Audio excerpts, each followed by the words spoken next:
গীতা এত সুন্দর যৌবনের সময়টাকে শুধুই মোবাইল, শুধুই নারীর ছবি, শুধুই উলঙ্গ দৃশ্য, শুধুই জিনা ব্যভিচারের কল্পনা, শুধুই কোনো একটা নারী মেয়েকে নিয়ে জল্পনা কল্পনা, অসৎ কিছু বন্ধুদের সাথে আড্ডা, আর ঘন্টার পর ঘন্টা শুধু একটা চুল মাথার এটাকে ফিরানোর জন্য পিছনের দিকে, এই এক ফালতু কাজ।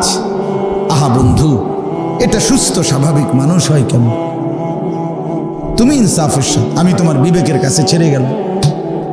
একজন সুস্থ স্বাভাবিক মানুষ সে এতটা আত্মভোলা হয় কিভাবে?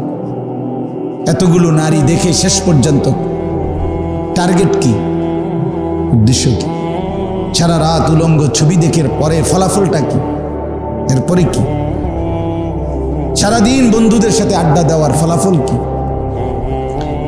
তোমার এই বিচিত্র মডেলের চুল এগুলো দেখে এই পর্যন্ত তোমার কি লাভ হয়েছে? দেশ জাতির কার কি ফায়দা হয়েছে? কি অর্জনটা কি? আমি একটু শুনি। এটার বরকতে এসএসসিতে গোল্ডেন, বলেন। মোবাইল টিপতে টিপতে ইন্টারে গোল্ডেনে প্লাস, তো কি হলো? অর্জন কোথায়? মানে আখেরাত বাদ দিলাম, কথা বোঝেন নাই। কবর হাসর হিডি বাদ দেন, থুন আচ্ছা রাখলাম, দুনিয়ার অর্জন কি বলেন? ছেলেরা বলো ভাইয়া, একজন একজন বলো দোস্ত।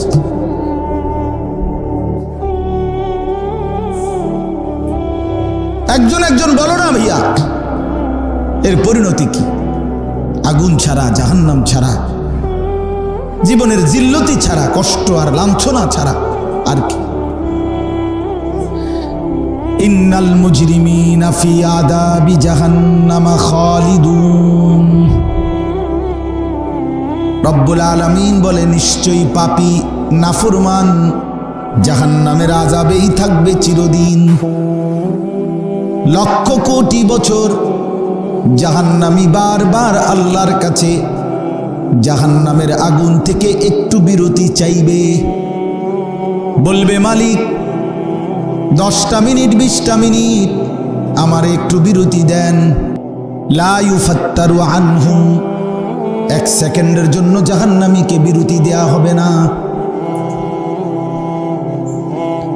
এরপরে আল্লাহ বলেন, অহুম ফীহি মুবলিসুন, জাহান্নামী চিরদিন অনন্তকাল জাহান্নামের আগুনে বিমর্ষ মলিন চেহারা নিয়েই পড়ে থাকবে। লক্ষ কোটি বছরে একবারও জাহান্নামীর মুখ দিয়ে হাসি ফুটবে না। অহুম ফীহি মুবলিসুন, জাহান্নামী শুধু চিৎকার করবে, হায় কি করলাম। আল্লাহ বলবেন, ওমা যালামনাহুম, বান্দা আমি কিন্তু তোমার উপরে জুলুম করি নাই। তুমি ভেবে দেখো, ফজরের নামাজ ছিল 4 রাকাত, আমি কিন্তু সময় দিছি 1 ঘন্টার বেশি।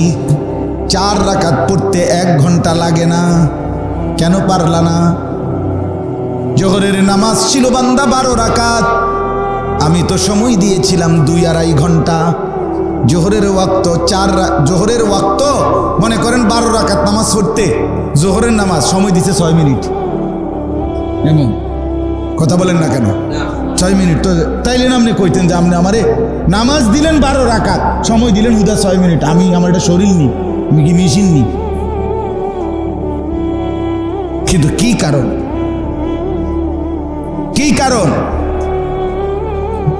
বলেন বাবা, বলেন যুবক, কেন আসরের নামাজ পড়তে পারলেন না? সময় পান নাই। কেন মাগরিব পড়তে পারলেন না? সময় পান নাই। কেন এশার নামাজ পড়তে পারলেন না? সময় পান নাই। ছেলেরা বলো ভাইয়া, 365 দিনে, খোদার 1 বছরে কোনদিন ফজরের নামাজে পড়তে পারলা না। এইভাবে লাগাতার আল্লাহকে কেমনে ভুলে গেলা? হায় না ফরমান। মানুষ বুঝি এত নিকৃষ্ট হয়? গাইল লাইবে দমকাইব, এটা হে জান।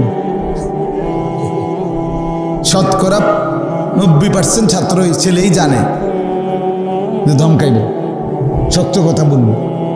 তাইলে তারপরও তো সেই ধাক্কাটাই শুনতে আসছে। অতএব হতাশ হওয়ার সুযোগ নেই, হতাশ হওয়ার সুযোগ নেই। আমি বাকিদেরকে উৎসাহ দিলাম।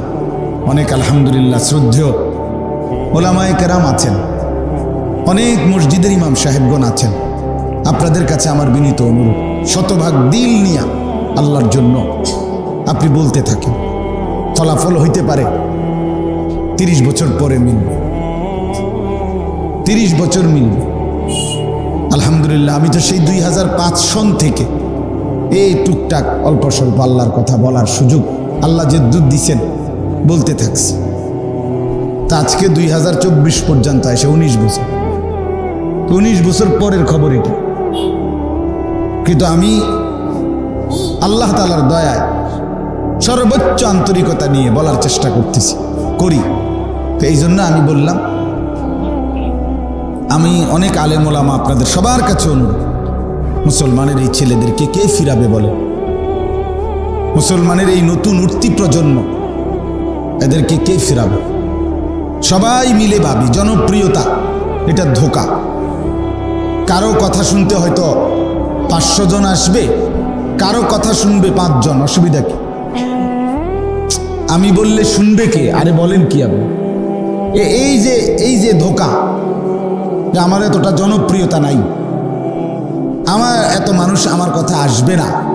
না, আপনি কয়শো মানুষরা আপনি হেদায়েত করলে, লোক হইলে আপনার খুশি হইব, আপনি কোন সংখ্যা বলেন? ঠিক না হুজুর? আপনি একটা সংখ্যা বলেন যে আমি ওয়াজ করুন 70 লোক, আমাকে 500 লোক বোয়ার থাকতে হইব। তো এইটা কি কোরআন সুন্নাহর কথা? তাইলে আমি সেদিন ক্যান্টনমেন্ট হজ্জের প্রশিক্ষণেই, গত সপ্তাহে হজের প্রশিক্ষণে সকালবেলা 1.5 ঘন্টা বয়ান করছে। একেবারে গুণা 7 জন মানুষ, বেশতির কোনো সিস্টেমে না যে ফরেজ আরো লোক আইব না, যে হাজি যে কয়জন এই কয়জন, তো আলগা মানুষ কিনতে আইব, বুঝছেন না? খালাস, আল্লাহর জন্য বলা, আল্লাহর জন্য বলে যাও। পূর্ণ বৃষ্টিও যে কয়দিন হয়েছে, আমি ওই কয়দিনও কোনো মসজিদে 20-25 জন মানুষ হয়েছে, 40 জন হয়েছে, আলহামদুলিল্লাহ বলার চেষ্টা করছি। উদ্দেশ্য কেরামতি বুঝানি না যে আপনি এটা বিষয়টা আইডিয়া করবেন যে কত বড় বুজুর্গ, না কসম আল্লাহর, এটা বুঝানো না, এটা বুঝানো না। বুঝানোর উদ্দেশ্য হলো যে হতাশ না হওয়া, ছেড়ে না দেওয়া, বরং আপনাদের সমস্ত উলামায়ে কেরাম, মসজিদের ইমাম সাহেবদের কাছে আমার, বাকিদের কথা আমি বলতেছি, বাকি আপনাদের কাছে আমার প্রথম অনুরোধ, এটা আমার দিলের অনেক বড় হিম্মত আলহামদুলিল্লাহ বাড়ে যে এই পরিমাণ নওজোয়ান নালে শুনতে আসলো, কি বুঝাই গেল আল্লাহর কথা বিফলে যায় না, মেহনত বিফলে যায় না। ইনশাআল্লাহ এইখান থেকেই ফিরবে। প্রতিদিন কসম আল্লাহ, প্রত্যেক দিন মুসলমানের যুবক আল্লাহর দিকে ফিরতেছে। আপনাদের আমাদের কাছে মনে হয় আর কি যে নাফরমান বেশি, না, ইমানদারও বাড়তেছে। পথ ভোলা যুবক ফিরছে, আমরা চিনি আলহামদুলিল্লাহ, আমাদের সাথে কথা বলে, যোগাযোগ করে, কাঁদে, চিঠি দেয়, মেসেজ দেয়, দেখা করে। সব মিলাইয়া আমরা উপলব্ধি করি যে ফলাফল ধীরে হোক কচ্ছপের গতি, কিন্তু আগাচ্ছে আলহামদুলিল্লাহ ইনশাআল্লাহ। এরা নিশ্চিত মুসলমানের এই যুবক নতুন প্রজন্মকে আল্লাহর দিকে ফিরাইতে হবে, নয়তো আগামী সময়টা আমরা ভাবা দরকার। ফিলিস্তিন আজীবন মজলুম থাকবে, আর আমরা সব সময় বাড়ি ঘরে আরামসে থাকবো, এটার কি নিরাপত্তা, কি নিশ্চয়তা? মাফ যুবক ভাই, তোমাদেরকেও বলি, রোহিঙ্গা মুসলমান সারা জীবন কষ্ট পাবে, তুমি আর আমি সারা জীবন সুখেই থাকবো। তোমার দাদার হায়াত, তোমার বাপের হায়াত, এখন তোমার হায়াত, তোমার জিফুতের হায়াত, সব এভাবে সুখে কাটবে, তার কি নিশ্চয়তা? কি নিশ্চয়তা বলেন? কাশ্মীরের মুসলমান আজীবন পরাধীন, কষ্ট পাবে, আর আমরা আজীবন এই সুখের সাগরে ভাসবো, ফুর্তি আর আনন্দ আর রং তামসা, এর কি নিশ্চয়তা? আমরা সবাই জোনায়েদ বাগদাদি না? কথা বলেন না? আমরা সবাই জোনায়েদ বাগদাদি। তো আমাদের উপরে আল্লাহর আযাব আসতে পারে না, আমাদের উপরে দুশমনের আক্রমণ হইতে পারে না? তো আজীব ব্যাপার। এই জন্য বুঝা দরকার, ভাবা দরকার। ফাফিররু ইলাল্লাহ ইন্নী লাকুম মিনহু নাযীরুম মুবিন। আল্লাহ কোরআনে বলছে, বন্ধু আপনি বলেন যে ও দুনিয়াবাসী, তোমরা সব দৌড় দিয়া আল্লাহর দিকে আইসা পড়ো। ফাফিররু মানে হলো দৌড়াই আসো, দৌড় দাও, এই তাড়াতাড়ি বেড়া, বৃষ্টি আইলেছে বেড়া, বিদ্যুটুক কথার কথা। তো আল্লাহ তাআলাও যেন বলতেছে, নবী বলেন না যে দুনিয়াবাসী জলদি জলদি আল্লাহর দিকে চলে আসো, আযাব আসতেছে, গজব আসতেছে, আগুন জ্বলবে। ফাফিররু ইলাল্লাহ ইন্নী লাকুম মিনহু নাযীরুম মুবিন। নবীজি বলছে, আল্লাহর কোরআন এটা ভাইয়া। আল্লাহ বলছে আপনি বলেন যে দুনিয়াবাসী, নিশ্চয়ই আমি মুহাম্মদ তোমাদের জন্য আল্লাহর পক্ষ থেকে সুস্পষ্ট ভয় প্রদর্শনকারী। ওয়ালা তাজালু মাআল্লাহি ইলাহান আখার। আল্লাহ বলে, বন্ধু আবারও বলেন, হে দুনিয়াবাসী, আল্লাহর সাথে আর কাউকে ডেকো না, শিরিক করো না, আল্লাহকে বাদ দিও না, আল্লাহর সাথে আর কাউকে আহ্বান করো না। ইন্নী লাকুম মিনহু নাযীরুম মুবিন। আল্লাহ বলে, বন্ধু আবারও বলেন, আগের লাইনের কথাটা আবার বলেন যে দুনিয়াবাসী, আমি তোমাদের জন্য আল্লাহর পক্ষ থেকে সুস্পষ্ট ভয় প্রদর্শনকারী। ভয় দেখাচ্ছি কবরের, ভয় দেখাচ্ছি জাহান্নামের, ভয় দেখাচ্ছি উম্মত আখিরাতের।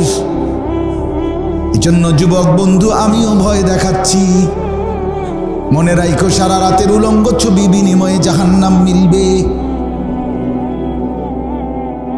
বন্ধু আমার 1 বছর কোনোদিন ফজরের নামাজ পড়ার সুযোগ মিলল না, এর পরিণতি কিন্তু বড় ভয়ানক হবে। হ্যাঁ, তোমার এই চুল তোমার একদিন বড় ভয়ানক পরিণতি টেনে আনবে। এই বিশ্রী বিকৃত চুল একদিন সবার আগে, যদি তোমাদের সামনে, মনে রাখো, এই যাদের চুল বড়, এই নতুন মডেলের, যদি দাজ্জাল তোমগো সময় বের হয়, সবার আগে প্রথম ধাক্কাতেই তুমি চলে যাবে দাজ্জালের দিকে, প্রথম ঠেলার লগে। প্রথম দিনে দুপুর 3টা বাজতে তুমি নাই, বেঈমান। কারণ দাজ্জাল যে কয়টা জিনিস দ্বারা মানুষকে ধোঁকা দিবে, আল্লাহ রাসূল সাল্লাল্লাহু আলাইহি সাল্লাম দাজ্জালের যে পরিচয় তুলে ধরছেন, আশ্চর্য হইল, নবী সাল্লাল্লাহু আলাইহি সাল্লাম দাজ্জালের পরিচয় যতবার তুলে ধরছেন, ততবার রাসূলুল্লাহ সাল্লাল্লাহু আলাইহি সাল্লাম দাজ্জালের চুল যে এলোমেলো হবে, স্বাভাবিকতার পরিপন্থী হবে, এটা বলছে। এটা বললেন কেন আলাদাভাবে? ইন্নাহু শাবুন কাতাতুন আওয়ারুল আইন, এই 3 শব্দ নবী বলছেন, মুসলিম শরীফের হাদিস। ওই যে ওই দেখেন অপদার্থ, কত নম্বর অপদার্থ দেখছেন? হেতে হুইতে লাইছে, হেতের গাত, মানে ফালতুরও তো একটা সীমা আছে। হে ওর কারণে ইয়াদি হেরে বুঝাই চারি যে তুই এলি চেয়ার, বেওকুফ বেটা, তুমি কি ভাবছো আমি ছেড়ে দিতে রাজি? আমার নজরে পড়লে ছেড়ে দিতে রাজি না। আমি এ ব্যাপারে সাংঘাতিক। চোখের সামনে আমার যে দুচোখ আল্লাহ তৌফিক দিছে দেখার, এর দূরের সামনে গাফেল মানুষ, শতবদর মানুষ আমি সহ্য করতে পারি। আমার শিক্ষকতার জীবনেও আলহামদুলিল্লাহ এই সদরবদর মানে না খাই যাবে, তুমি আমি পড়াব না, এটা হবে না। তো চলেন, আল্লাহ নবী সাল্লাল্লাহু আলাইহি সাল্লাম বলেন, দাজ্জাল হবে শাবুন। এই দাজ্জালের প্রথম পরিচয় যুবক। কসম খোদার ভাইয়া, দাজ্জালের প্রথম পরিচয় নবী বলছে দাজ্জাল হবে যুবক, ইন্নাহু শাবুন। দাজ্জালের দ্বিতীয় পরিচয় হলো কাতাতুন, নবীজি বলছে তার চুল হবে স্বাভাবিকতার পরিপন্থী, এলোমেলো। এই তোমাদের এই চুলের সাথে তোমার দাদা, বাবা, বংশ, পরিবার, ধর্ম, ইসলাম, কোরআন, হাদিস, ওলামা, ইমাম, মুয়াজ্জিন, খতিব, হুজুর, মুতামিম, নুরানির হুজুর, হেফজোখানার হুজুর, কারো লগে মিল নেই। ঠিক না? হ্যাঁ হ্যাঁ, বিশ্বাস করো ভাইয়া, সন্দেহ হইলে আবার হুজুর করে জিগাই। নবী সাল্লাল্লাহু আলাইহি সাল্লাম বলছে দাজ্জাল যুবক হবে, দাজ্জাল এলোমেলো চুলওয়ালা হবে। আর 3 নাম্বার হলো আওয়ারুল আইন, টেগরা হবে, এক চোখ কানা হবে, এক চোখ কানা। এই 3টা বৈশিষ্ট্য দাজ্জালের বিশেষ পরিচয়। নবী সাল্লাল্লাহু আলাইহি সাল্লাম ওয়া ইন্না রাব্বাকুম লাইসা বিআওয়ার, আর মনে রেখো তোমাদের রব তিনি কানা নন, কাজে সে রব হইতে পারে না, কিন্তু সে দাবি করবে আমি তোমাদের রব, আমি তোমাদের খোদা। লোকেরা কোটি কোটি মানুষ 40 দিনের ব্যবধানে, আল্লাহর নবী সাল্লাল্লাহু আলাইহি সাল্লাম বলেন কোটি কোটি কোটি ইমানদার মাত্র 40 দিনের ভেতরেই দাজ্জালের খপ্পরে পড়ে জীবনের তরে নিজের ঈমান দাজ্জালকে দিয়ে নিজে দাজ্জালকে খোদা মনে করে বেঈমান হয়েছে। আরে দোস্ত, এখন তো যাই আসো তোমরা আসো, আমার কথা হইলো ঠিক আছে নমাজ পড়ো না, রোজা রাখো নাই, বেড়ি চাইছো, মোবাইল টিপছো, সম্ভব করছো, যাইও, কিন্তু আল্লাহ খোদার পরিচয় তো দেও। কথা বোঝো নাই আমার? একটা ছেলে এখানে আসেনি এরকম যে হেতু অস্বীকার করে যে নাই মুসলমান না, আছে এমন কেউ এখানে? নাই, আশা করি নাই, ইনশাআল্লাহ নাই এমন। তাইলে সে তো দূর মানে আমি মুসলমান। শুক্রবার হইলেও জুমার নামাজে যাওয়ার একটু হলেও চেষ্টা করে, একজন হুজুর দেখলে কম বেশি সম্মান দেয়, এনআইডি কার্ডে ধর্মের সাথে ইসলামই লেখে, যতবারই নিজের পরিচয় বায়োডাটা বানায়, পরিচয় জীবন বৃত্তান্ত যখনই লেখে ধর্মের মধ্যে কি লেখে? ইসলাম লেখে, জন্ম নিবন্ধন সনদে ইসলাম লেখে। এখনো তো দূর আছে, কিন্তু যেদিন বেঈমান হয়ে যাবে, ঈমান হারা হবে, সেদিন তো ভাইয়া কসম খোদার আর কোনো ভালো কাজ, কোন রকমের সামান্য নেক আমলও গ্রহণযোগ্য না। কারণ কাফেরের কোনো কিছুই আখিরাতের দৃষ্টিতে গ্রহণযোগ্য নয়। হাসিও না কান্না, কোনো কাফের যদি গোটা পৃথিবীটাও বলে আমি গোটা পৃথিবীর মালিক হয়েছিলাম, এরপর আবার পৃথিবীটাই দান করে দিলাম মানুষের লাগে, তো কত বড় দানশীল লোক, অনেক বড় তো দানশীল বেচারা, একটা গোটা দুনিয়া দিয়া লাইছে। কিন্তু এরপরেও বেঈমান যেহেতু কাফের, অতএব তার এই এত বড় দানশীলতাও আখিরাতের বিবেচনায় 2 পয়সার কোনো উপকারে আসবে না। বেঈমান, বেঈমানের জন্য সরাসরি জাহান্নাম, কাফেরের ঠিকানা সরাসরি জাহান্নাম, কোনো বিচার আচার নাই। বিচার আচার কি? তা আবার বিচার কুফরি, কুফর এত বড় অপরাধ। বন্ধু আমার, ছেলেরা আমার, বাপ আমার, কুফর এত বড় অপরাধ, কুফরি, যে অপরাধের পরে বাকি যত অপরাধী সে করুক এগুলো আর কোনো বিষয়ই না, এই এক অপরাধই যথেষ্ট। বুঝেন নাই কথাটা? তো তুমি কেমনে বাঁচাইবা ঈমান? তুমি তো বলবা যে সে তো ফ্যাশনেবল, সে তো আমাদেরই গ্রুপের লোক, সে তোমারে আড্ডা দিতে বলবে, হ্যাঁ, তার লগের গুণে বলবে দোস্ত চলো ক্যাফেতে যাই, রেস্তোরাঁয় যাই, মিনি চাইনিজে যাই, মিনি পার্কে যাই, হ্যাঁ, তো তুমি বলবা যে চেহারা সুরতে চলনে বলনি স্টাইলে তো আমাদেরই মতো, তো আমি তার সাথে যাব না, তো কি হুজুরের লগ্নে যাবো? কেমনে বাঁচবা? যদি বলো যে না, যদি কেউ কয় হেঁটে দাজ্জাল আমি আর যাইতাম না, তো হে দাজ্জালের কাছে গাইলে জাহান্নাম, তো অন যে আমরা বলি হাজারো গুনার বিষয়ে যে এটার মধ্যেও জাহান্নাম, কই তুমি তো যদি ফিরে যাবা এটা ইচ্ছা হইতো তখন ফেরো না কেন? আর এরপরে যে তুমি ফিরবা তো এটা আমরা বুঝি না, আমরা কি চিরা খাই? বলে আমরা কি বন ভিজাইয়া খাই চা দিয়া, আমরা ভাত খাই না? এটা না বুঝার কি আছে? এজন্য দয়া করে আল্লাহ যাদেরকে আনছে ভাইয়া, মুসলমানের নওজোয়ান সন্তান, তোমরা যারা ফিরে আসছো এখানে, এখন দাঁড়াইছো, বসছো, আল্লাহর দয়ায় ভাইয়া, বিশ্বাস এটাই সত্য। আল্লাহ আনাইছেন, আল্লাহ চাচ্ছেন লক্ষ মুসলমানের, লক্ষ মানুষের ভিতরে আল্লাহ হয়তো চাচ্ছেন, আল্লাহ চাচ্ছেন বান্দা যা না, আল্লাহর কথা শুনে দেখ, আমার কথা একটু শুন, দেখ না জিন্দেগি বদলানো যায় কিনা। দেখ, হতে পারে জীবন বদলে যাবে। আল্লাহ আমাদের এই সন্তানদেরকে বুঝার তৌফিক দান করেন।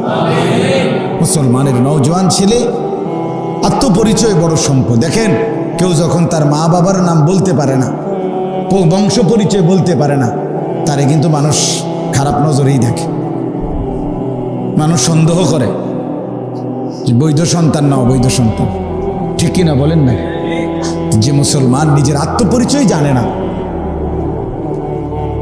আমি কোত্থেকে আসলাম, কে আমাকে পাঠাইলো, কেন পাঠাইলো, আমি কি করছি, আমার উচিত কি, করছি কি, এইটুকু বোধ, বুদ্ধি, বিবেচনা, আত্মপরিচয়, আত্ম উপলব্ধি, নিজের শিকড়ের বন্ধন কিছুই যে জানে না, বুঝে না, কাফেরের মতো, বেঈমানের মতো চলন বলন, যার যেটা দেখে তার ওইটাই ভাল লাগে। তাইলে তোমার আত্মপরিচয় কোথায়? তোমার বাবার নাম কি, তোমার মার নাম কি, তোমার বংশ পরিচয় কি, তোমার ধর্মের পরিচয় কি, তোমার শেকড় কোথায়? তুমি তো সব খুলে দিলা, সব ফেলে দিলা, তো মানুষ তো খারাপ বলবে, সন্দেহ করবে। এই জন্য আত্মপরিচয় ভুলে যাওয়া, নিজের পরিচয় ভুলে যাওয়া, এটা অনেক বড় লানত, অভিশাপ, অনেক বড় মুসিবত, অনেক বড় মুসিবত। রাসূলুল্লাহ সাল্লাল্লাহু আলাইহি সাল্লামের একজন সাহাবীর কথা শুনেন, ওনার নাম ছিল রিবিঈ ইবনে আমের রাদিয়াল্লাহু তাআলা আনহু। নামটা একটু কঠিন, রিবিঈ। এই সাহাবী পারস্যে যুদ্ধে গেছে। তো যুদ্ধে যাওয়ার পরে প্রথম উনি পারস্যের সেনাপতির রাজ দরবারে, পারস্যের সেনাপতির কাছে একা গেছে উনি, প্রথম দূত হিসাবে মুসলমানদের পক্ষ থেকে। পারস্য মানে এখন যেটারে ইরান বলে এবং তার আশপাশ, এখনকার শুধু যেটুকু ইরান এতটুকু না, আরো বড় ছিল তখন পারস্য সাম্রাজ্য। তো এই সাহাবী রিবিঈ ইবনে আমের, হযরত ওমর রাদিয়াল্লাহু তাআলা আনহুর জামানায় উনি গেছেন এই পারস্যের, ওনারা যুদ্ধে গেছেন সাহাবীরা, তো উনারে পাঠাইছেন দূত। তো পারস্যের সেনাপতির খাস কামরায় উনি গেছেন। যাওয়ার পরে উনি সাইজে খাটো ছিলেন একটু, এই সাহাবী বেটে ছিলেন। ওনার যে কোমরে তরবারি ছিল, এই তরবারি ওনার চাইতে লম্বা ছিল, এই জন্য তরবারি হাতে ধরে ধরে উনি হাঁটতেছিলেন, মানে এটা পুরা কুলাই চাটতেছেন এটা লইয়া, উনি সাইজের কারণে। তো পারস্যের সেনাপতি বলল, তোমরা এই কেন আসছো আমাদের এই অঞ্চলে, সেই আরব থেকে, মক্কা থেকে, মদিনা থেকে, ওইখান থেকে আসছো কেন? তো উনি প্রথম এই যে জবাবটা দিছে, দুইটা কথা জিগাইছে পারস্যের সেনাপতি, তোমাদেরকে কে পাঠাইছে আর হলো কেন আসছো? তো উনি বলছে ইন্নাল্লাহা ইবতাআসানা। এক নম্বর প্রশ্নের উত্তর হলো আমাদেরকে আমাদের আল্লাহ পাঠাইছে। দুই নম্বর প্রশ্নের উত্তর হলো কেন আসছে, লিনুখরিজা মান শাআ মিন ইবাদাতিল ইবাদ ইলা ইবাদাতি রাব্বিল ইবাদ। আমরা আসছি আল্লাহর ইচ্ছায় মানুষকে মানুষের গোলামি থেকে মুক্ত করে রবের গোলামির দিকে ফিরায় নিতে। মিন ইবাদাতিল ইবাদ ইলা ইবাদাতি রাব্বিল ইবাদ, মানুষের গোলামি থেকে ফিরায়া রবের গোলামির দিকে নিতে। অমিন দাইকিল আদিয়ান ইলা আদলিল ইসলাম, পৃথিবীর সমস্ত ধর্মের সংকীর্ণতা থেকে মুক্ত করে সুপ্রশস্ত ইনসাফপূর্ণ ধর্ম ইসলামের দিকে ফিরায় আনতে। অমিন দাইকিদ দুনিয়া ইলা সাআতিহা, এবং বলছে সংকীর্ণ এই দুনিয়ার মোহ থেকে মুক্ত করে সুপ্রশস্ত জান্নাতের বিশাল উদ্যানে ফিরায় নিতে। এই তিন জিনিস। কেন আসছি? মানুষের গোলামি থেকে মুক্তি করে রবের গোলামির দিকে, আল্লাহর ইবাদতের দিকে নিতে এসেছি। এই পৃথিবীর সমস্ত ধর্মের অমিন জৌরিল আদিয়ান, জুলুম অত্যাচার থেকে ইসলামের ইনসাফ আদালতের দিকে ফিরায় আনতে, সংকীর্ণ দুনিয়া থেকে মুক্ত করে সুপ্রশস্ত আখিরাত জান্নাতের মেহমান বানাতে। তখন ওই সেনাপতি বলছে, এই তিন শব্দ তো বলছে, তাহলে পৃথিবীতে কালজয়ী ইতিহাস যে মুসলমান এই পৃথিবীর দিক দিগন্তে কালেমার পতাকা ছড়াইছে, শুধু দেশ দখল আর ভূমি দখল এটার জন্য নয়, বরং মানবতাকে বাঁচাইবার জন্য, আল্লাহর দিকে ফিরাবার জন্য। তো আমরা কিতাবে পড়ছি, ওই সেনাপতি তখন বলছে, যদি আমরা তোমাদের কথা না মানি কি করবা? বলছে তাইলে জিজিয়া, কর দিতে হবে আমাদেরকে। বলছে যদি করও না দেই তো কি করবা? এই তখন তিনি বলছে, এই তলোয়ার তখন ফয়সালা করবে। তখন ওই সেনাপতি উনারে বলছে, তুমি যুদ্ধ করবা নাকি? তুমি বেড়া কথা দে কও, শৈলের গতরে কিতার তলোয়ারও তো আলগাইতারো না, তুমি করবা যুদ্ধ আমরার লগে? তুমি চিনো কার সাথে যুদ্ধ করতে আইছো? এই তখন বলছো না, তুমি জানো এটা পারস্য, তুমি জানো পারস্যের সেনাপতি, পারস্যের সৈন্যবাহিনীর ক্ষমতা কদ্দুর তুমি জানো নি? কার লগে আইছো তোমরা যুদ্ধ করতে? আন্দাজ আসেনি কোনো? এই তখন তিনি বললেন, আন্দাজ আছে, আমি যুদ্ধ করব, আর আমার এই তরবারির শক্তি কদ্দুর আমি কি তোমার একটু দেখাবো? এই সাহাবী বলছে হ্যাঁ, তো কিভাবে দেখাইবা? তখন বলছে, তোমাদের এই পুরা পারস্যের সেনাবাহিনীর মধ্যে সবচেয়ে শক্তিশালী বাহাদুর সৈন্য যেইটা, তার একটু আনো। তো আনছে, তাদের বিবেচনায় সবচেয়ে শক্তিশালী সৈন্যকে আনছে। আনার পরে বলছে, তোমাদের এই পারস্যের সৈন্যবাহিনীর কাছে, সেনাবাহিনীর কাছে সবচেয়ে মজবুত ঢাল যেটা, সবচেয়ে ভারী মজবুত ঢাল, ঢাল মানে আগের দিনে তলোয়ার আটকাইবার জন্য আরেক হাতে একটা কি রাখতো, ছিদ্র ছিদ্রওয়ালা ঢাল থাকতো, এটা দিয়ে তরবারির আঘাত কি করতো, ঠেকাইতো আর কি, এটারে ঢাল বলে, গোল। তো এই ঢালটা সবচেয়ে মজবুত যেটা, এটা আনো। তো আনছে। তো এইবার ওই সৈন্যটারে তাগো সবচেয়ে মজবুত সৈন্য যেটা, এই সৈন্যটারে বলছে, তুমি সবার সামনে দাঁড়াও। দাঁড়াইয়া বলছে, তুমি তোমাকে ওই ঢাল এটা দুই হাতে শক্ত করে ধরে রাখো, আলগায় আমি ধরো। তো ধরছেন উনি। আমি নিজে উর্দু কিতাবে পড়ছি, এই সাহাবী রবিঈ ইবনে আমের, যার থেকে তার তরবারি লম্বা, উনি তরবারিটা বাইর করছে, কইরা মাঝখান বরাবর আল্লাহর নাম নিয়ে আল্লাহু আকবার বিসমিল্লাহ বইলা একটা কোপ দিছে, শুধু এই ঢাল বরাবর মাঝখানে এক কোপে ঢাল ভাঙ্গা দুই টুকরা হইয়া ওই সৈন্য 30 হাত দূরে গিয়ে পড়ছে। তখন বলছে সেনাপতি, আন্দাজ হইছে তলোয়ারের চাইতো তলোয়ার চালাবে যে হাত, সে হাতের শক্তি কিছু কি টের পাইছো?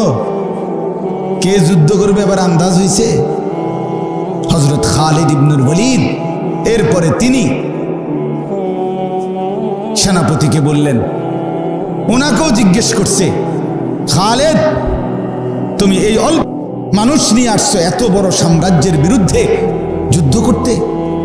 এই তখন তিনি বলছিলেন সেনাপতিকে, শোনো, তোমাদের সৈন্য সংখ্যা বেশি, আমার সৈন্য একদম কম, তবে একটা শুধু পার্থক্য মনে রাখো, আমি অল্প সংখ্যক এমন জানবাজ সৈন্য নিয়ে আসছি, তারা কসম আল্লাহর, মৃত্যুকে তারা এতটা পছন্দ করে তোমরা বেঁচে থাকতে যতটা পছন্দ করো। ওরা মৃত্যুকে এতটা তালাশ করে তোমরা জীবনকে যতটা তালাশ করো। এটাই হলো শুধু পার্থক্য। তোমার সৈন্য হইতে পারে 10 লাখ, আমার সৈন্য হইতে পারে 10,000, তফাৎ হইল তোমার 10 লাখ বেঁচে থাকতে আগ্রহী, আমার 10,000 জীবন দিতে আগ্রহী, শহীদ হতে আগ্রহী। কাজেই যে জাতি, যেই মুসলমান, যে ইমানদার নিজের হায়াতের চাইতে মৃত্যুকে বেশি পছন্দ করে, তারে কেউ হারাইতে পারে, তারে কেউ ঠেকাইতে পারে। এজন্য প্রিয় ভাই আমার, আমাদেরই দায়িত্ব ছিল, আমাদেরই কথা ছিল, মুসলমানের যুবক তোমাদেরই দায়িত্ব ছিল, তোমরা আগত প্রজন্মকে ফিরাবে, দিক দিগন্তে কালেমার পতাকা উড়াবে। কথা ছিল তোমরাই মানুষকে আল্লাহর দিকে ডাকবে। যে চাচা বুড়ো হয়ে গেছে, যে চাচা 70 বছর, ওনার তো আর শরীর নাই, সুস্থতা নাই, কিন্তু তুমি নওজোয়ান, তো এখনো ইচ্ছে করলে সারা রাত মেহনত করলেও কিছুই হবে না। 18 বছরের যুবক, 20 বছরের, 25 বছরের নওজোয়ান, তোমরা যদি ইচ্ছা করো তাইলে তো তোমরা সারা রাত পরিশ্রম করতে পারবা, সারা দিন পারো। কিন্তু তুমি বন্ধু সারা রাত সারা দিন জিন্দিগিটা, এত সুন্দর যৌবনের সময়টাকে শুধুই মোবাইল, শুধুই নারীর ছবি, শুধুই উলঙ্গ দৃশ্য, শুধুই জিনা ব্যভিচারের কল্পনা, শুধুই কোনো একটা নারী মেয়েকে নিয়ে জল্পনা কল্পনা, অসৎ কিছু বন্ধুদের সাথে আড্ডা, আর ঘন্টার পর ঘন্টা শুধু একটা চুল মাথার এটাকে ফিরানোর জন্য পিছনের দিকে, এই এক ফালতু কাজ। আহা বন্ধু, এটা সুস্থ স্বাভাবিক মানুষ হয় কেমন? তুমি ইনসাফের সাথে, আমি তোমার বিবেকের কাছে ছেড়ে গেল, একজন সুস্থ স্বাভাবিক মানুষ সে এতটা আত্মভোলা হয় কিভাবে? এতগুলো নারী দেখে শেষ পর্যন্ত টার্গেট কি, উদ্দেশ্য কি? সারা রাত উলঙ্গ ছবি দেখে পরে ফলাফলটা কি? এরপরে কি? সারাদিন বন্ধুদের সাথে আড্ডা দেওয়ার ফলাফল কি? তোমার এই বিচিত্র মডেলের চুল, এগুলো দেখে এই পর্যন্ত তোমার কি লাভ হয়েছে? দেশ জাতির কার কি ফায়দা হয়েছে? কি অর্জনটা কি? আমি একটু শুনি। এটার বরকতে এসএসসিতে গোল্ডেন, বলেন। মোবাইল টিপতে টিপতে ইন্টারে গোল্ডেনে প্লাস, তো কি হলো? অর্জন কোথায়? মানে আখেরাত বাদ দিলাম, কথা বুঝেন নাই? কবর হাসর হেডি বাদ দেন, থুন আচ্ছা ট্রাই ক্লাব, দুনিয়ার অর্জন কি? বলেন ছেলেরা, বলো ভাইয়া, একজন একজন বলো দোস্ত।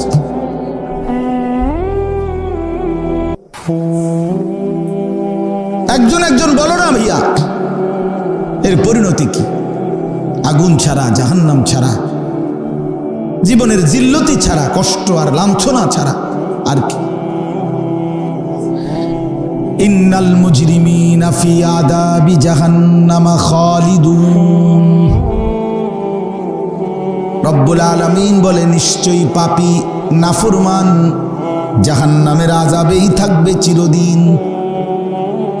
লক্ষ কোটি বছর জাহান্নামী বারবার আল্লাহর কাছে জাহান্নামের আগুন থেকে একটু বিরতি চাইবে, বলবে, মালিক 10টা মিনিট 20টা মিনিট আমার একটু বিরতি দেন। মোটরসাইকেলওয়ালা, মোবাইল এটা বাহিরে গিয়ে ছবি তোলো, বাহিরে গিয়া, এই ফালতু বেটা, বাইরে গিয়ে ছবি তোলো বেটা, যাও বেটা।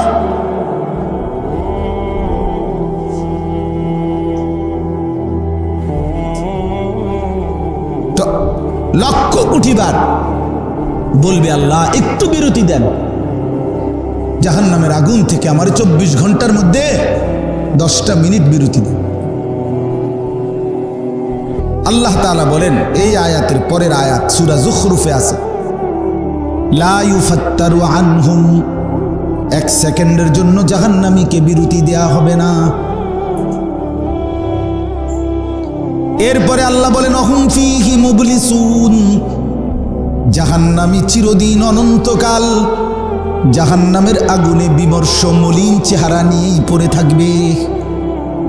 লক্ষ কোটি বছরে একবারও জাহান্নামীর মুখ দিয়ে হাসি ফুটবে না। অহুম ফীহি মুবলিসুন, জাহান্নামী শুধু চিৎকার করবে, হায় কি করলাম।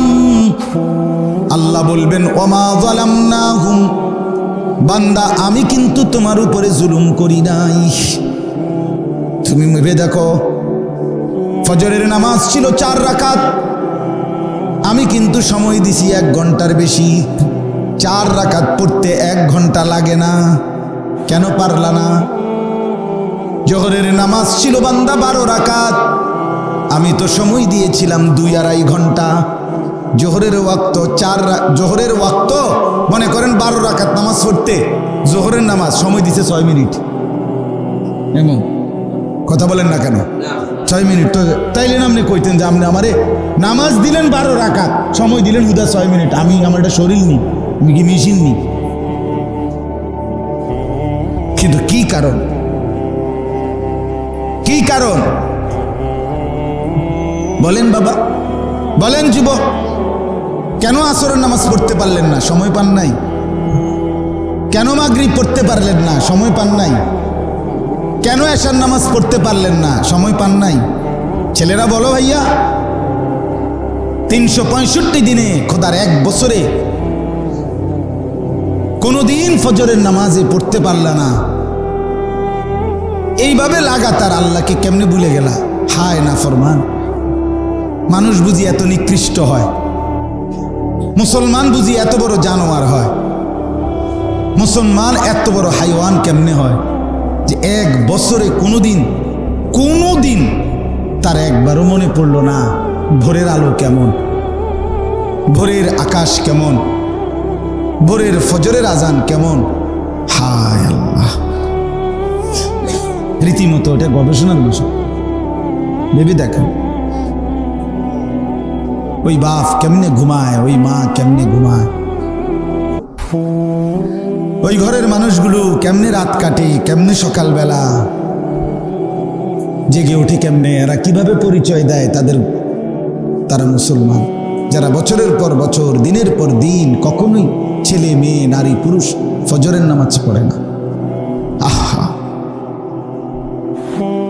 তো আল্লাহ তাআলা বলেন ওমা যালামনাহুম, বান্দা আমি জুলুম করিনি, ওয়ালাকিন কানু হুমুজ জালিমিন, বরং তোমরাই জুলুম করেছো। আমি বান্দা 60 বছর হায়াত দিছি, 60 বছরও বুঝি আল্লাহর কোরআন, একটা আল্লাহর কোরআন 10টা সূরা বুঝি শুদ্ধ করতে পারলা না। এটা বুঝি কথা?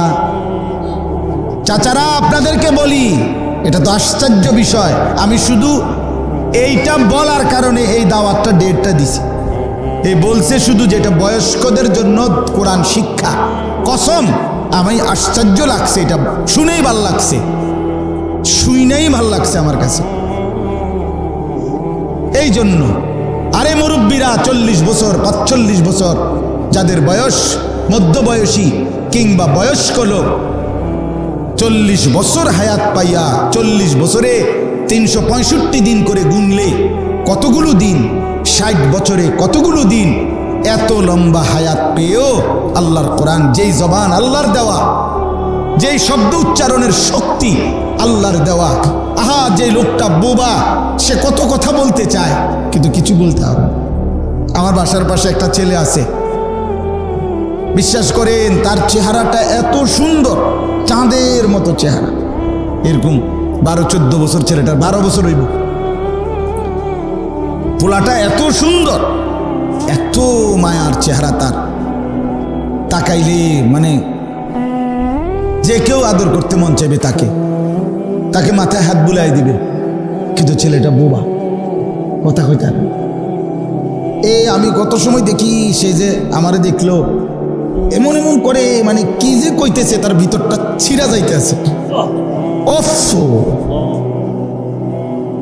আর আমি কতগুলো কথা জীবনে বলতে পারলাম। আমার ছোট বাচ্চাটা 2.5 বছর হবে, মেয়েটা রাত্রে 1:30 2টা বাজে বসে থাকে, আইলে কত কথা কয়। গেলে বাসায়, আব্বু আমি ঘুমাও না এখন, আব্বা না এইটা জিগাইবো ওইটা জিগাইবো, আল্লাহ করে যাইবেন, আমি কেমনে যাইবেন, এই শুধু আজ যে কয়দিন ধরে শুধু সারাক্ষণ শুনছি আমি বাচ্চার মার কাছে যে আমি হজে যাব, শুধু এটাই জিগাইবো, আল্লাহ করে যাইবেন আব্বু, আল্লাহ করে যাইবেন, কেমনে যাইবেন। তাইলে বাচ্চা তো বাচ্চা, এক কথা মনে 100 বার জিগায়, না বললে কাঁদা দেয়।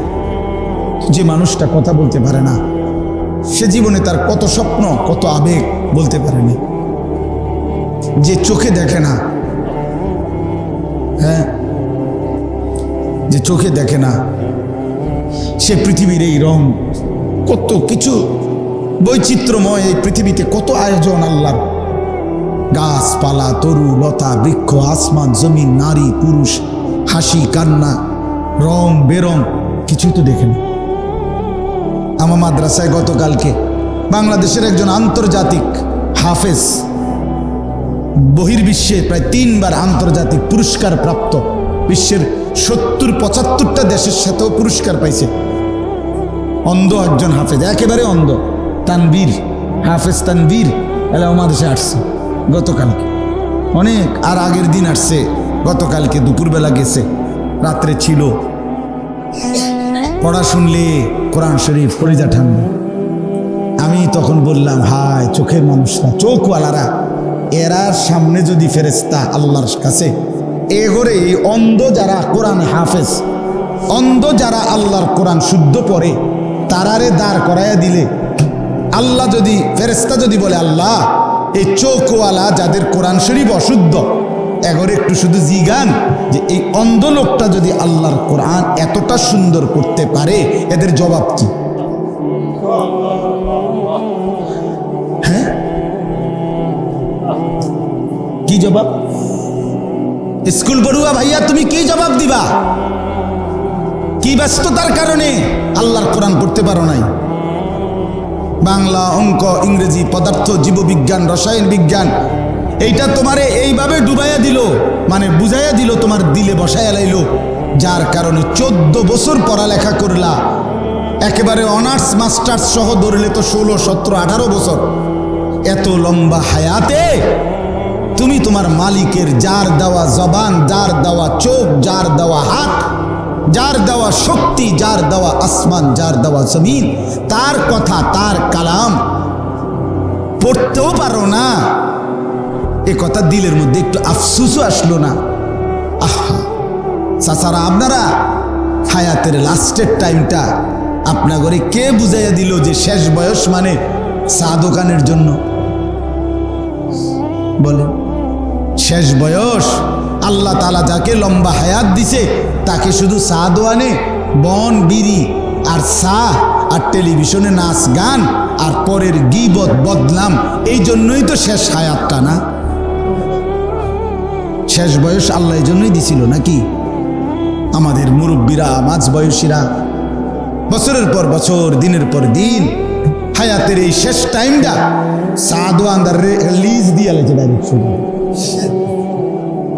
না করে হেতে রাতে তুলে দিছে দিন, যে দোস্ত যে কয়দিন বাঁচি আল্লাহর রহমতে, আল্লাহর দয়ায় তোরে দিয়া দিলাম, টাইমলি আমু আল্লাহর রহমতে, তুই ঘাবড়াইও না, টুল রাখবাই, সিহন টুলটা, আহ কদ্দুর ভালো একটা যদি সোফাত বইতো তো মনটারে বুঝাইতাম যে যাক বেচারা একটা সোফাত বইছে, এটা ভালো জায়গাত বইছে, একটা সিকন টুল ফুরাটা শৈলে আড়ে না এটার ভিতরে, এইটার মধ্যে আবার আরে 10টা বছর ধরে বয়া রাখছে। আহারে চাচা, কীর্তেন ভাত খাইলেন, এত ভাত এত গোস্ত কই গেল? ইডি এর দূর দেমাগেও ধরল না। এই কি, এটার অর্থ কি? কি জবাব দিবে এই চাচারা? ইয়ালামুনা যাহিরাম মিনাল হায়াতিদ দুনিয়া ওয়া হুম আনিল আখিরাতি হুম গাফিলুন। আল্লাহ বলে, তোমরা তো দুনিয়া খুব ভালোই বোঝো, কিন্তু আখিরাতের ব্যাপারে একদম গাফেল। 90 বছরের বুড়া মানুষকেও জিজ্ঞেস করেন, চাচা বিএস বোঝেননি, সিএস বোঝেননি, খতিয়ান বোঝেননি? হ্যাঁ, ওই দিনও এক জায়গায় আপনার দেখছি, এটা বয়স্ক মানুষ সব বোঝে, সব বোঝে, দুনিয়ার মামলা মেল মিটিং দেন দরবার কাগজপত্র সব বোঝে, কিন্তু আলাম তারা সূরাটা শুধু আত্তাহিয়াতু বলতে কবেন, আমনে কোন না একটু যে চাচা আমনে কদ্দুর ভাই, আপনার বয়স তো 40, কদ্দুর আত্তাহিয়াতুটা সবার সামনে কদ্দুর কর, এবার না হুজুর ইডি কইয়া শরম দিয়েন না, আমরা বোঝেন তো আমরা সাধারণ মানুষ, গ্রামের মানুষ, আলাপ আমরা আলাপ করে ছোটবেলায় পড়ছি না, মূর্খ সুরুক্ষ মানুষ। হ্যাঁ, শেষ। এই কাসুমাসু এই কথার জবাবে কবরে ফেরেশতাদের কাছে দিলে চলবে তো? হাশরের ময়দানে আল্লাহর কাছে বললে চলবে তো? তো বলেন এটা কি জবাব? অথচ আল্লাহ তাআলা কোরআনুল কারীমের মধ্যে বলছে ওয়াদা ওয়ালাকাদ ইয়াসসারনাল কুরআনা লিযিকরি ফাহাল মিন মুদ্দাকির। আল্লাহ বলে বান্দা বুঝতে চাইলেও কোরআন সহজ, শিখতে চাইলেও কোরআন সহজ, শুনতে চাইলেও কোরআন সহজ, পড়তে চাইলেও কোরআন সহজ। যেমনে তুমি চাও কোরআনকে আমি সহজ করে দেব তোমার জন্য। আমি বললাম আমি দেব, ওয়ালাকাদ ইয়াসসারনা, আমি সহজ করে দিলাম। আল্লাহ চাইলে পাথর নরম হয়নি, কথা বলেন না কেন? আল্লাহ চাইলে পাথর নরম হইতে পারেনি। তো আল্লাহ চাইলে 60 বছরের বুড়া মানুষ এবার আপনি যদি কোন আমার জিহ্বা শক্ত হয়ে রয়েছে হুজুর বয়সকালের কারণে, এটা আল্লাহ চাইলে মহব্বত দেখলে আল্লাহর কোরআন শিখতে চাইলে আল্লাহ সেই জিহ্বা নরম করতে পারে না? আমি একটা উদাহরণ দেই, কথা বলেন না, একটা উদাহরণ দেই। উদাহরণটা হইল আল্লাহ তাআলা ইব্রাহিম আলাইহিস সালামকে আল্লাহর ঘর কাবা পুনরায় নির্মাণ করতে বলছিলেন। ওই যে এই আয়াত পড়ছিলাম। তো কাবা ঘর বানাইবার জন্য, দেওয়াল গাঁথবার জন্য ইব্রাহিম আলাইহিস সালামের পায়ের নিচে জিব্রাইল আলাইহিস সালাম, কোনো বর্ণনায় হলো জান্নাত থেকে, কোনো বর্ণনা হলো নির্দিষ্ট কোনো পাহাড় থেকে একটা পাথর আল্লাহর হুকুমে আইনা ইব্রাহিম আলাইহিস সালামের পায়ের নিচে দিয়া দিছেন। দেওয়ার পরে আল্লাহ তাআলা 1 নম্বরে এই পাথরটাকে, এই কুদরতি আল্লাহ এমন শক্তি সিস্টেম দিছে যে পাথরটা প্রয়োজন মাফিক ইব্রাহিম আলাইহিস সালামের জন্য লিফটের মতো উপরে উঠত, প্রয়োজন মাফিক নিচে নামতো। এটাই লিফট ছিল। আচ্ছা, এই হলো একটা বৈশিষ্ট্য পাথরের। তো পাথরটা, এই ফ্যাক্টরিটা, পাথর তো শক্ত না, কথা বলেন না কেন? পাথর শক্ত কি না? তো এই পাথর একদিন আল্লাহকে যেন বলছে, মাওলা আজকে অনেক দিন আপনার বন্ধু ইব্রাহিম আমার উপরে পাও দিয়া আপনার ঘর কাবা বানাইতেছে, আমি পাথর কাজ শেষ হইলে যদি আমারে ফেলে দেয় তো আমি পাথর হিসেবে পড়েই থাকবো। আমারে যদি একটু সুযোগ দেন আল্লাহ, আমি আপনার বন্ধুর পায়ের চিহ্নটা, আমি পাথরটা একটু মাটির মতো নরম হইয়া আপনার বন্ধুর পায়ের চিহ্নটা একটু নিতে চাই আমার মধ্যে। আপনি যদি আমারে, আপনি পারবেন, আপনি চাইলে হবে মাওলা, আপনি কদ্দুর আমারে সুযোগ দেন, আমি একটু নরম হই। আর নরম হইলেই তো পাওটা গাইথা যাবে, পায়ের চিহ্নটা ডাইবা যাবে না ফ্যাঁকের মধ্যে কাদার মতো। তাইলে তো এরপরে শুকিয়ে গেলেই, অর্থাৎ এরপরে আমি পাথরে আজীবন আপনার বন্ধুর পায়ের চিহ্ন থাকবে। আল্লাহ বলে ঠিক আছে, আমি তো সেই আল্লাহ যে দাউদ আলাইহিস সালামের জন্য লোহা কি করে দিছিলাম, ওয়া আলান্না লাহুল হাদিদ। হ্যাঁ, আমি আল্লাহ দাউদ আলাইহিস সালামের জন্য লোহাকে নরম করে দিয়েছি। দাউদ নবী লোহা যখন হাত দিয়ে ধরতেন মোমের মতো গলে যেত, আর উনি এমনিতেই হাত দিয়েই পুরানো ছাড়া হাত দিয়েই দাও কুড়াল বানায় লাইতেন। সুবহানাল্লাহ। তো এই পাথরটা তখন নরম হয়ে ইব্রাহিম আলাইহিস সালামের পায়ের চিহ্ন নিজের মধ্যে দাবাইয়া গেছে, ডাইবা গেছে, পায়ের চিহ্ন নিয়ে আনিছে। সেই থেকে আজকে 6000 বছর পরেও, 6000 বছর পরেও ওই পাথর আজকে চিরস্মরণীয় হয়ে মাকামে ইব্রাহিম হিসাবে কাবার সামনে আল্লাহর কুদরতের নিদর্শন হয়ে গেছে। আল্লাহ বলেন ফিহি আয়াতুম বাইয়িনাত মাকামু ইব্রাহিম। আল্লাহ বলেন আমার কাবায় আসলে দেখবা আমার কুদরতের অনেক নিদর্শন। আর কি দেখবা? বাচ্চারা এটা জিজ্ঞেস করে।